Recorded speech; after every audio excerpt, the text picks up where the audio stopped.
भारत के पड़ोस में एक ऐसा कांड हुआ है जिस पर किसी का ध्यान नहीं गया। पाकिस्तान में 11 देशों के डिप्लोमेट्स पर जानलेवा हमला हुआ है। इस बड़े हमले में कई देशों के डिप्लोमेट्स घायल हो गए। आपको बता दें कि किसी भी देश के डिप्लोमेट पर हमला उस देश पर हमला माना जाता है।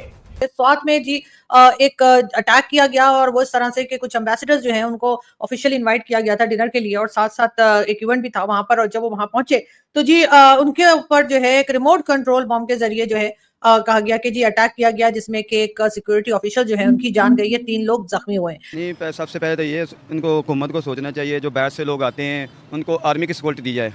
क्यों बार बार बाहर से जो लोग आते हैं पाकिस्तान के लिए जॉब करने के लिए, कोई भी काम करने के लिए, उनको आर्मी की सिक्योरिटी दी जाए। ऊपर से ये इंडिया की टीम भी आ रही है ऊपर से, और कह रहे हैं हमने नहीं आना, हम सेफ नहीं है। जहाँ मैं पली बड़ी बहुत सारे प्रॉब्लम्स थे ऑब्वियसली, लेकिन मेरे इर्द गिर्द बहुत अच्छे लोग भी थे, बहुत सपोर्टिव लोग भी थे और हालात इतने बुरे नहीं थे जितने अभी हो रहे हैं। लेकिन on a political level and also on a governmental level refugees के लिए सिचुएशन बैड से वर्स हो रही है और उसमें कोई मैंने कोई यानी बेहतरी नहीं देखी आज तक, खराब से खराब तर होती जा रही है।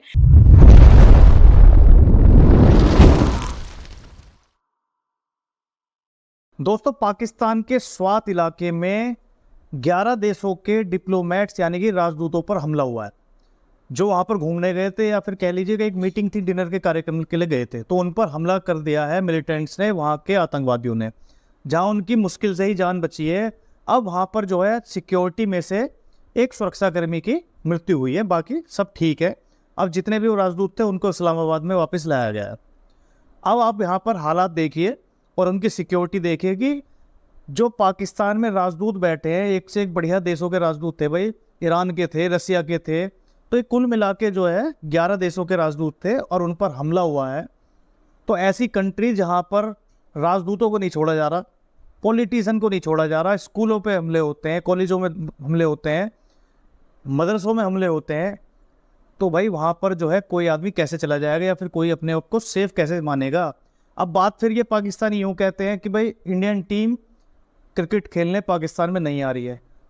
जब आप अपने हालात देखो, वहाँ ऐसे हालात चल रहे हैं, वहाँ पे कोई आदमी सेफ नहीं है, तो हम अपनी टीम को कैसे भेज दें वहाँ खेलने। अब जो कंट्रीज उसमें थी, यानी जो एम्बेसडर्स थे, जिन कंट्रीज के एम्बेसडर्स थे, उनके कुछ के नाम मैं आपको बताती हूँ। रशिया, ईरान, पुर्तगाल, इंडोनेशिया, ताजिकिस्तान, कागिस्तान, इथोपिया, जी हाँ, वहां के एम्बेसडर्स थे और उनके ऊपर अटैक किया गया और कहा यह जा रहा है कि सब लोग यानी कि जितने एम्बेसडर्स थे वो खैरियत से रहे और उनको वापस इस्लामाबाद पहुंचा दिया गया है। नहीं, हमारे मुल्क में इंडिया की टीम आनी चाहिए और हमारा मुल्क इंशाल्लाह सेफ है और उनको हम सिक्योरिटी देंगे, आर्मी की सिक्योरिटी देंगे, पुलिस की सिक्योरिटी नहीं देंगे, आर्मी की सिक्योरिटी देंगे और उसके बाद वो आए। हमारा मुल्क बिल्कुल सेफ है। तो ये अटैक्स क्यों हो रहे हैं? अटैक हो रहे हैं और स्वाद वाली साइड पे हो रहे हैं अटैक, उनको चाहिए, उनको आर्मी की सिक्योरिटी देनी चाहिए। मेरे पेरेंट्स जब आए थे तो मुझे याद है दे वर लाइक टेलिंग अस कि जब वो आए थे तो किस तरह उनके नेबर्स उनके हेल्प करते थे। लेकिन अभी आप देखो कि एक आम पाकिस्तानी की ज़बान पे एक रिफ्यूजीज के लिए, चाहे वो अफगानिस्तान से हो या कहीं से भी, एक बहुत नेगेटिव नैरेटिव डेवलप हो गई है, जो कि अच्छी मेरे ख्याल में। जिनके ऊपर ये अटैक किया गया, छोटी कंट्रीज में रशिया को अगर आप छोड़ दें या ईरान को छोड़ दें तो छोटी छोटी कंट्रीज, इथोपिया और इस तरह की कंट्रीज थी। तो इसका मतलब है कि पैसा तो हमने इनसे नहीं ले रखा। अगर कोई मतलब होता जैसे चाइना वाइना के होते या कोई IMF का होता या कोई वर्ल्ड बैंक का कोई ऑफिसर होता तो हम कह भी सकते हैं कि जी कोई हम डरा रहे थे कि वापस ना मांगना पैसे। लेकिन इनमें से तो कोई ऐसा नहीं है कि जिसके साथ के हमारा कोई, कह लीजिए कि कोई हमारा मसला फंसा हुआ है, हमारी गोटी फंसी हुई है। इन सब चीजों के बाद हमारा टूरिज्म, हमारी दुनिया के अंदर कितनी इमेज खराब है, पता है आपको कि यहाँ कोई आना नहीं चाहता, इस बात का इल्म है? हाँ जी, बिल्कुल पता है भाई। बाहर से जो लोग आते हैं ना, बड़े लोग वो बाहर से आते हैं, वो डरते हैं पाकिस्तान में धमाका ना हो, कहीं हो जाए, कोई मसला ना हो जाए।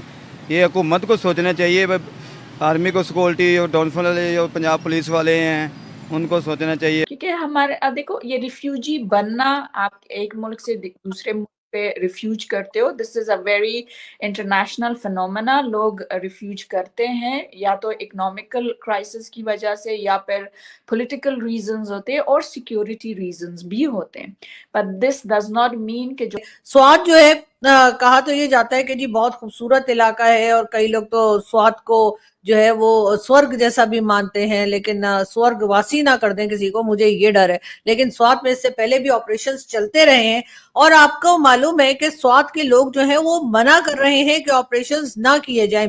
आप क्या कहोगे, आपको क्या लगता है इन अटैक्स के पीछे की वजह क्या है?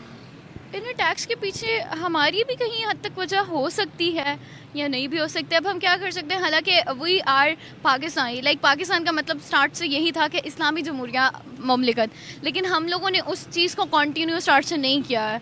तो मेरे ख्याल में कहीं हद तक हमारी भी गलती है और फिर कहीं हद तक हम लोग इतने ज़्यादा लाइक हम लोग इस तरह से हैं कि हम लोग पैसे के पीछे पागल हैं। तो आम लोग हैं किसी भी शहर के या मुल्क के, उनका एक ऐसा नेगेटिव नैरेटिव डेवलप हो जाए जो आम लोगों के दरमियान एक क्लैश बन जाए, जो आजकल बहुत ज्यादा नजर आ रहा है पाकिस्तान में। मैं तो खुद हैरान हूँ कि the Pakistan that I used to live is totally something different, and the Pakistan that I see today even for Pakistanis that is like a nightmare. मुझे समझ नहीं आ रही कि एक तरफ तो आप कह रहे हैं कि स्वात जो है वो सेफ जगह नहीं है और वहां पर टेररिस्ट मौजूद हैं जो कि अटैक कर रहे हैं, वहां के अपने लोग कह रहे हैं कि आप ऑपरेशन यहां से स्टार्ट मत कीजिए बल्कि पंजाब से कीजिए, इसलिए कि हाफिज सईद, मसूद अजहर और इसी तरह के जो हमारे अनमोल रतन है वो तो पंजाब में। लेकिन आप कह रहे हैं नहीं, क्योंकि वहां पे टीटीपी मौजूद है स्वात के इलाके में और केपीके में, और साथ साथ अफगान बॉर्डर जो है वहां पे भी टेंशन है, तो इसलिए जी हम तो ऑपरेशन वहां से करेंगे। तो हम लोग अगर टूरिस्ट हैं, टूरिस्ट के अलावा जो ये आपके चोर वगैरह इस तरह की जो चीज़ें वगैरह होती हैं, लोग इतना बेईमानी करते हैं। क्यों करते हैं? उनकी उस तरह से एक्सपेंसेस नहीं है और हमारी इन्फ्लेशन रेट इतना ज़्यादा बढ़ गया, जॉब्स उस तरह से नहीं है, उसकी वजह से उनको मजबूरियाँ करनी पड़ती है। आपको फिर घर कमाने के लिए, घर पर अखराजात पूरे करने के लिए ये सब करना पड़ता है। What is the definition of government?